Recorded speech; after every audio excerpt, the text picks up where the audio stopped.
terkait guru P3K. Tapi ini kan terima cerita, kalau udah jadi guru P3K itu nanti ditarik ke pemerintah.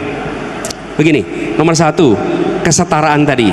Ke depan sekolah-sekolah swasta, universitas-universitas swasta, menurut kami harus dibebaskan dari PBB atas tanah mereka. Nol. Harus nol. Kenapa? Tanpa ada kampus swasta, tanpa ada sekolah swasta, kita nggak cukup untuk menyekolahkan anak-anak Indonesia.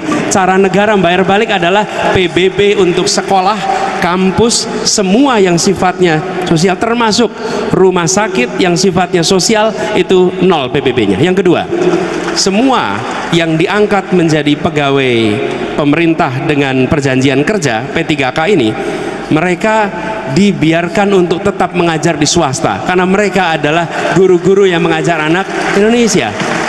Itulah yang saya maksud dengan diskriminasi. Kenapa?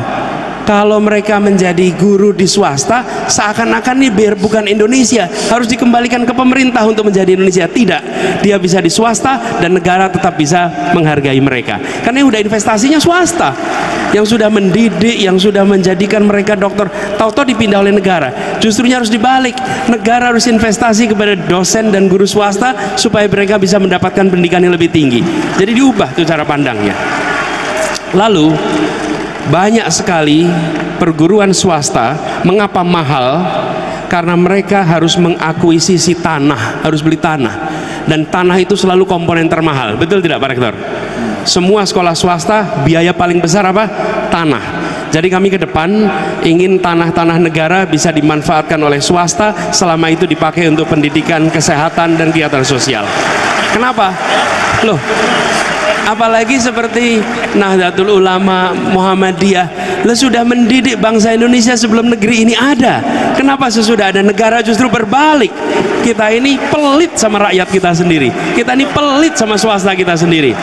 Mereka mendidik anak-anak kita, bukan mendidik orang asing. Mereka mendidik bangsa kita sendiri. Jangan pernah bedakan swasta dan negeri. Tanah negara itu dipakai oleh swasta tidak hilang. Kalau itu dipakai oleh investor asing malah bisa hilang.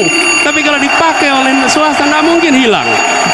Jadi bayangkan kalau sekolah pendidikan kelas seluruh Indonesia tidak terbebani oleh belanja tanah di awal, maka SPP-nya akan murah, biaya sekolahnya akan murah. Itu dirasakan oleh seluruh keluarga-keluarga kita di Indonesia. Baik. Jadi kita ingin mengubah itu Pak, sehingga negara itu hadir bukan hanya dengan bantuan secara fiskal, tapi negara hadir mengurangi biaya-biaya yang harus dikeluarkan oleh perguruan swasta, TK, SD, SMP, SMA sampai kuliah, sehingga mereka bisa mengurangi beban untuk keluarga-keluarga kita di Indonesia. Terima kasih. Terima kasih Mas Anies.